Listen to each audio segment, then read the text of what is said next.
Harap-harapang ipinagmukha ni Tanggol dito kay Rigor na nagkamali siya sa pagdiin sa kanila sa isinampang kaso nito. Inamin ni Tanggol sa harap ng tagapagtanggol kung paano umano siya nihuli ni Rigor at pinagtangkaan ang kanyang buhay, kaya umano siya nag-agaw buhay.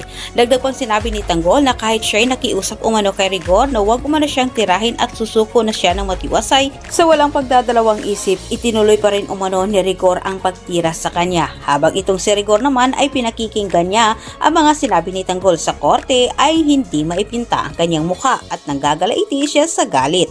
Hindi naman nakalusot itong si Rigor sa tira ng abogado ni Tanggol.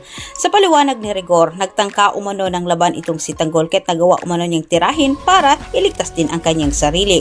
Ngunit sa kasamang palad, hindi pinaniniwalaan ang mga depensa ni Rigor sa kanyang sarili at lumalabas na sinabotahin ni Rigor ang kanyang sariling anak at dahil ito sa personal na interes. Dagdag pang nagsalita itong si Mando sa tagapagtanggol at dinipinsahan niya itong si Tanggol labang din sa paratang ni Rigor. Nilinaw ni Mando na susuko na umano itong si Tanggol.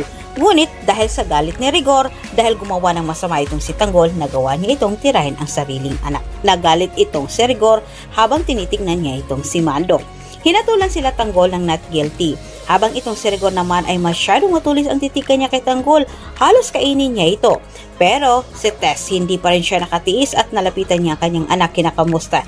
Hinanap naman ni Tanggol itong si Tinding kay Tess, pero sinabi ni Tess ang totoo na wala na umano sa kanilang poder itong si Tinding, pero pinagsinulingan pa rin niya itong si Tanggol. Taliwas ang kanyang sinabi sa totoo, pero hindi pa rin ito natakasan ni Tess dahil mismo itong si Kapitan ang nagsabi kay Tanggol kung ano ang nangyari sa kanyang lola Tinding.